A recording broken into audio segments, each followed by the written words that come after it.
ত্রিনেত্রাস কুকারিতে আপনাদের সকলকে জানাই আমার সাদর আমন্ত্রণ। আজ আমি আপনাদের জন্য নিয়ে এসেছি জন্মাষ্টমী স্পেশাল দুধে ভেজানো সুজির হালুয়া। সুজির হালুয়ার জন্য এখানে আমি 1 বাটি সুজি নিয়েছি। এটা একটা মাপ হিসেবে এই বাটিটা আমি ইউজ করছি।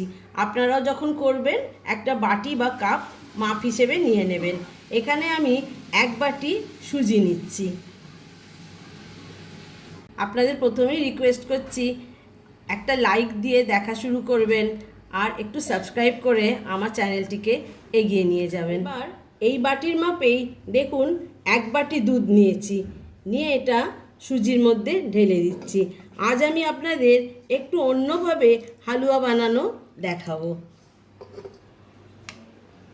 এটা আমি ঢাকা দিয়ে 1 ঘন্টা রেস্টে রেখে দেবো যাতে সুজিটা একটু ফুলে যায়। তারপরে ফিরে আসছি। যে বাটিতে সুজি মেপেছিলাম সেই বাটিরই 1 বাটি চিনি এই পাত্রের মধ্যে নিয়ে নিচ্ছি। এতে এই বাটি মেপেই 4 বাটি জল দেব।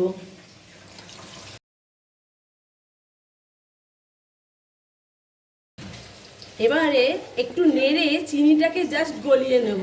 এটা কোনো রকম তার বা কোনো রকম রস তৈরি হচ্ছে না, এটা জাস্ট চিনিটা গলিয়ে নিয়ে ফিরে আসছি। 1 ঘন্টা পরে ফিরে এলাম। দেখুন সুজিটা কিরম ফুলে উঠেছে, দুধটা সব মোটামুটি সোক করে নিয়েছে। এবারে পরের স্টেপে দেখাচ্ছি। এবার প্যানে একটু ঘি দিলাম, এই 1 টেবিল স্পুন মতন ঘিটা গালিয়ে নিলাম। নিয়ে এর ভেতরে একটু ড্রাই ফ্রুটস দিচ্ছি। প্রথমে একটু আমন্ড কুচি দিলাম। আমার বাড়িতে সামান্য পেস্তা ছিল তাই দিলাম, এটা না দিলেও চলবে। আর একটু কাজু দিলাম। এবার এগুলোকে একটু ঘিয়ে ভেজে তুলে নিচ্ছি।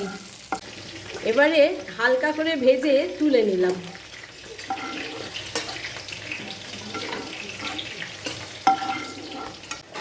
যে ঘিটা ছিল ড্রাই ফ্রুটস ভাজার তার মধ্যেই সুজিটা ঢেলে দিচ্ছি। এবারে সুজিটাকে নেড়ে একটু ড্রাই করে নেব। দেখবেন নাড়তে নাড়তেই একটু ড্রাই মতন হয়ে যাবে, তখন তাতে আবার ঘি দেব। দেখুন একটু কিরম ড্রাই হয়ে এসছে, এই সময় আবার একটু করে ঘি দেবো।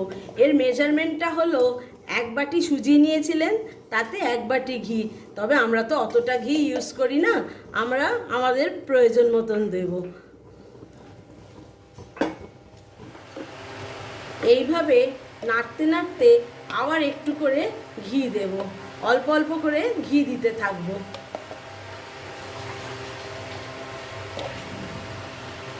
সুজিটা নাড়তে নাড়তে দেখুন কালারটা পুরো চেঞ্জ হয়ে গেছে আর ঘিটাও ছেড়ে দিয়েছে। আমি এখানে 1 বাটি ঘি ইউজ করিনি, আমি হাফ বাটি ঘি ইউজ করেছি। এবার এই সময় একটু খেতে আরও টেস্ট হবে সেই জন্য এতে 2 চামচ বেসন দিচ্ছি। তবে ছোট চামচে 2 চামচ দিচ্ছি। বেসনটা খুব বেশি দেবেন না, দিলে কিন্তু স্বাদটা সুজির নষ্ট হয়ে যাবে। দিয়ে এটাকে বেসনের কাঁচা গন্ধটা যাতে চলে যায় সেইভাবে আরেকটু নেড়ে নিচ্ছি। সুজিটা ভেজে দেখুন কি সুন্দর রং এসেছে, একদম গোল্ডেন কালার। এই সময় যে চিনি গুলে রেখেছিলাম জলটায়, সেই জলটা আস্তে আস্তে করে ঢেলে দেবো। এটা নাড়তে নাড়তে ঘন হয়ে আসবে। একটু ঘন হয়ে গেলে তখন চাপা দিয়ে 2 মিনিট কুক করব। হালুয়াটা দেখুন কতটা ঘন হয়ে এসছে।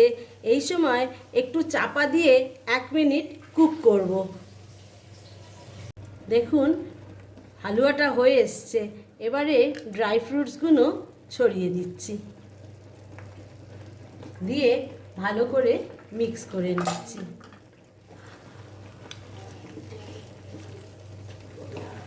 হালুয়াটা হয়ে গেছে, আমি সার্ভ করে আপনাদের দেখাচ্ছি।